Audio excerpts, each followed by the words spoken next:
ആദീസ് 19 വ്ലോഗ്സിലേക്ക് എല്ലാവർക്കും സ്വാഗതം. അപ്പോൾ ഇന്ന് ഞാനിവിടെ വന്നിട്ടുള്ളത് ഒരു ബദാം മിൽക്ക് ഷേക്കിൻ്റെ റെസിപ്പിയുമായിട്ടാണ്. അപ്പോൾ നിങ്ങൾക്ക് എൻ്റെ ഈ വീഡിയോ ഇഷ്ടപ്പെടുകയാണെങ്കിൽ എല്ലാവരും സബ്സ്ക്രൈബ് ചെയ്തൊന്ന് സപ്പോർട്ട് ചെയ്യണേ.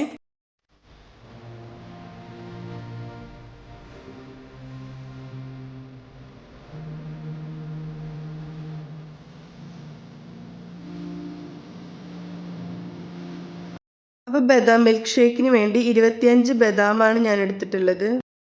ഇനി ബദാം ഒരു പാത്രത്തിലേക്ക് ഇട്ടിട്ട് അതിലേക്ക് കുറച്ച് വെള്ളം ഒഴിച്ച് ഇതൊന്ന് തിളപ്പിച്ചെടുക്കണം. തിളപ്പിച്ചെടുക്കുകയാണെങ്കിൽ ബദാമിൻ്റെ തൊലിയൊക്കെ പെട്ടെന്ന് തന്നെ നമുക്ക് റിമൂവ് ചെയ്യാൻ പറ്റും. ഒരുപാട് നേരമൊന്നും ഇത് തിളപ്പിക്കേണ്ട ആവശ്യമില്ല, 1-2 മിനിറ്റ് മാത്രം തിളപ്പിച്ചാൽ മതി. അപ്പോൾ ഇങ്ങനെ തിളപ്പിക്കുകയാണെങ്കിൽ പെട്ടെന്ന് തന്നെ ബദാമിൻ്റെ സ്കിന്ന് റിമൂവ് ചെയ്യാൻ പറ്റും. അപ്പോൾ ബാക്കി എല്ലാ ബദാമിൻ്റെയും തൊലി ഒന്ന് കളഞ്ഞെടുത്തിട്ടുണ്ട്. അപ്പോൾ ഇനി ഇതൊന്നും ഇവിടെ അരച്ചെടുക്കണം. അപ്പോൾ ഞാനൊരു മിക്സിയുടെ ജാറിലേക്ക് ബദാം ഇട്ട് കൊടുത്തിട്ടുണ്ട്. ഇനി അതിലേക്ക് ഞാൻ 1 ടേബിൾ സ്പൂൺ കസ്റ്റാർഡ് പൗഡർ ചേർത്ത് കൊടുക്കുന്നുണ്ട്. ഇനി അത് അരയ്ക്കാൻ ആവശ്യമായിട്ടുള്ള പാലും കൂടെ അതിലേക്ക് ചേർത്ത് കൊടുക്കുന്നുണ്ട്. എന്നിട്ട് നല്ലപോലെ ഫൈനായിട്ട് തന്നെ ഒന്ന് അരച്ചെടുക്കാം. അപ്പോൾ ഇതിവിടെ നല്ലപോലെ ഒന്ന് അരച്ചെടുത്തിട്ടുണ്ട്. ഇതിവിടെ മാറ്റി വയ്ക്കാം. ഇനി അതിലേക്ക് വേണ്ട പാലൊന്ന് തിളപ്പിച്ചെടുക്കണം. അപ്പോൾ ഞാനിപ്പോൾ ഇവിടെ 1/2 ലിറ്റർ പാലാണ് എടുക്കുന്നത്. അപ്പോൾ ഇതിലേക്ക് വേണ്ട മധുരത്തിന് ആവശ്യമായിട്ടുള്ള പഞ്ചസാര കൂടി ഒന്ന് ഇതിലേക്ക് ചേർത്ത് കൊടുക്കാം. ഇനി അതിലേക്ക് നമ്മൾ നേരത്തെ അരച്ച് വെച്ചിട്ടുള്ള ബദാം മിക്സും കൂടി ഇതിലേക്ക് ചേർത്ത് കൊടുക്കാം.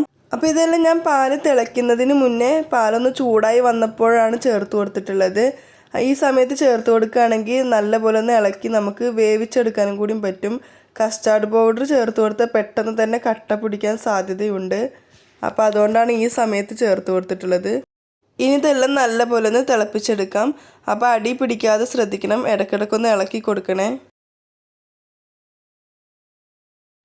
ഇനി ഞാനിതിലേക്ക് ഒരു നുള്ളു കുങ്കുമപ്പൂ കൂടെ ചേർത്ത് കൊടുക്കുന്നുണ്ട്.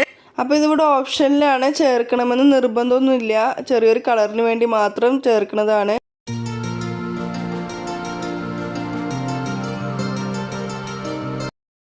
അപ്പോൾ പാലിപ്പോൾ ഇവിടെ നല്ലപോലെ ഒന്ന് തിളച്ച് വരുന്നുണ്ട്.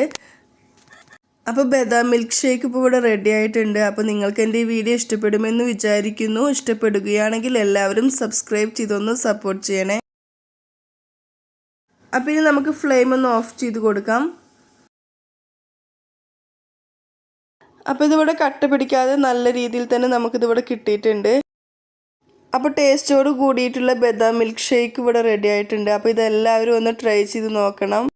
ഇനി ഇതിവിടെ നല്ലപോലെ ഒന്ന് തണുക്കാൻ വേണ്ടി വെക്കാം. നല്ലപോലെ തണുത്തതിന് ശേഷം നമുക്ക് ഗ്ലാസ്സിലേക്ക് ഒഴിക്കാം.